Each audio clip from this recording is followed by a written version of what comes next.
자, 여러분이 슈퍼마켓 주인이라고 가정해 봅시다. 카운터에 앉아 있는데 어떤 40대 아저씨가 들어와서 이런 얘기를 하는 겁니다. 저기 콜라 주세요. 근데 문제는 콜라가 없는 겁니다.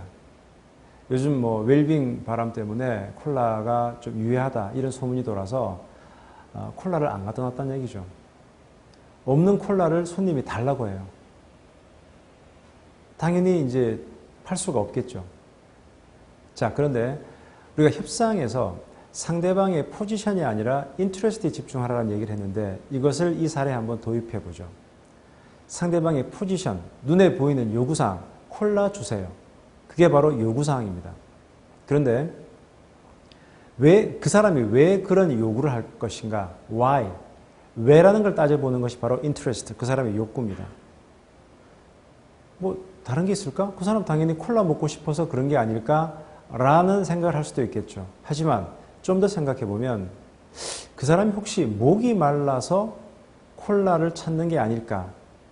즉 단순히 콜라가 먹고 싶어서라는 욕구일 수도 있겠지만 목이 마른데 그 갈증을 해소하기 위해서 콜라 달라고 그랬을 수도 있지 않을까의 생각을 한번 해본다는 거죠.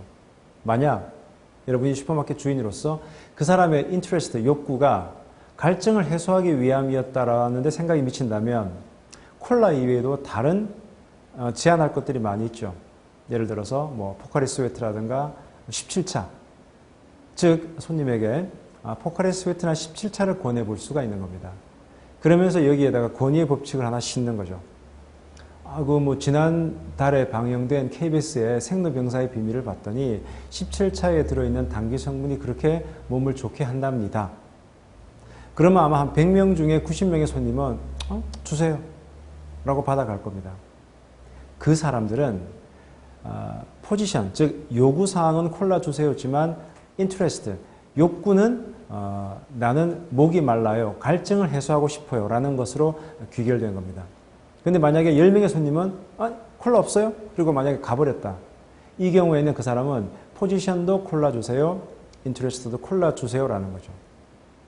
이처럼 우리가 어떤 상대방의 어떤 요구사항을 들었을 때 그 사람이 왜 그런 요구를 하는 것에 대한 why, 왜라는 질문을 던져보면 그 사람의 인트레스트를 알 수가 있는 겁니다. 만약에 아까 그 슈퍼마켓 주인이 그런 왜라는 질문을 던지지 않고 콜라 없는데? 그 사람의 포지션에만 집중했다고 하면 결국은 D를 이루어낼 수가 없었겠죠. 자, 제가 한 가지 예를 더 들어보겠습니다. 우리가 이제 큰 약국에 가면 그 주인 약사가 있고 그 다음에 그 월급 받는 약사가 이렇게 있죠. 자, 어느 시내 이제 큰 약국입니다. 카운터 저 뒤쪽에는 주인 약사가 이제 세금 계산서를 막 정리하고 있어요. 그리고 카운터에는 이제 갓 약대를 졸업한 이제 젊은 신입 약사가 그 이제 카운터에 앉아 있는 겁니다. 자, 문이 열리더니 직장인이 들어오는 겁니다. 들어와서 이렇게 얘기를 하는 거죠. 그 젊은 약사한테 저기 펜잘 있습니까? 펜잘을 찾아요. 그런데 마침 펜잘이 지금 다 팔리고 없어요. 그러니까 그 젊은 약사가 당황하죠. 저 펜잘 없는데요? 그러니까 손님이 펜잘 없어요? 그러면서 이제 나가는 겁니다. 자, 그것을 뒤에서 이제 속 터지게 쳐다보고 있던 주인 약사가 이제 앞으로 달려나가면서 손님에게 뭐라고 얘기를 하겠죠. 자, 만약에 여러분이 그 주인 약사라면 뭐라고 얘기를 하겠습니까? 펜잘 찾았는데 펜잘 없어서 나가는 손님을 붙잡으면서 지금 펜잘은 없는 건 주인도 알아요. 이렇게 묻겠죠. 주인 같으면. 손님 어디가 편찮으시죠? 왜?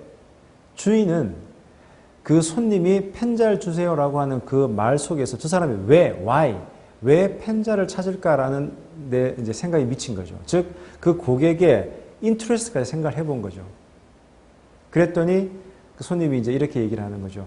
예, 제가 사실 어젯밤부터 잇몸이 너무 아픈데 이 치과 갈 시간도 없고 그래서 손님은 지금 치통인 겁니다. 치통을 해소하기 위해서 약을 찾다가 자기 머릿속으로 생각나는 약은 펜잘이었던 거죠. 자, 이제 손님의 욕구, 인트레스트를 정확히 알았단 말이죠. 이제는 이 약사가 제시해 줄 다른 제안들이 많습니다. 아, 손님, 그러시면 말이죠. 이 약을 한번 드셔보시겠습니까? 라고 새로운 약을 하나 제안을 하죠. 그러면서 거기다가 권위의 법칙을 씁니다. 아, 이 약이 말입니다. 서울시 치과의사 협의회에서 인정을 한 약인데요. 그리고 사회적 증거의 법칙을 또 씁니다. 아, 저희 손님들한테 이 약을 드렸더니 치통에 그렇게 좋으시다고 다들 난립니다. 자, 만약에 여러분이 손님이라고 칩시다. 가서 편자를 찾았다가 없어서 나오는데 만약에 약사가 하얀 가운을 입은 약사가 그렇게 얘기를 한다. 당연히 그 약을 사겠죠. 그러면서 이제 손님이 나가고 난 다음에 그 주인 약사는 월급 받는 약사한테 뭐라고 이제 교육을 시키겠습니까? 야, 너 저기 펜잘 있냐고 물어보는 손님한테 펜잘 없다고 그냥 내보내면 되겠냐? 저 손님이 왜 펜잘을 살지를 생각해보고 그런 점에 대해서도 수정 제안을 보내줘야만 이 뭔가 팔 수 있지 않겠느냐. 이런 이제 잔소리나 교육을 하겠죠. 자, 손님들이 자기의 욕구를 친절하게 얘기해주면 얼마나 좋을까요? 예컨대 아까 슈퍼마켓 같은 경우에도 그 손님이 오셔서 아, 제가 지금 운동을 하고 나서 목이 너무 마른데 이 갈증을 해소할 수 있는 음료를 주시면 고맙겠습니다. 이렇게 말을 하든가. 안 그러면 아까 약국에서도 그 손님이 들어가자마자 아, 제가 어젯밤부터 정말 이 이빨이 너무 아픈데 이 치통을 좀 이렇게 가라앉힐 수 있는 약을 주시면 좋겠습니다. 이렇게 자신의 욕구를 자세하게 쫙 풀어서 설명해주면 이 슈퍼마켓 주인이나 약사는 아주 편하겠죠. 하지만 고객은 그렇게 친절하지 않습니다. 고객은 그냥 자기가 생각이 나면 이제 그것을 좌지우지하는 게 광고겠죠. 맨날 들었던 광고를 가지고 콜라, 펜잘 이렇게 얘기를 하는데 바로 그 콜라나 펜잘이라고 하는 것은 빙산의 그 눈에만 보이는 아주 작은 부분, 바로 포지션입니다.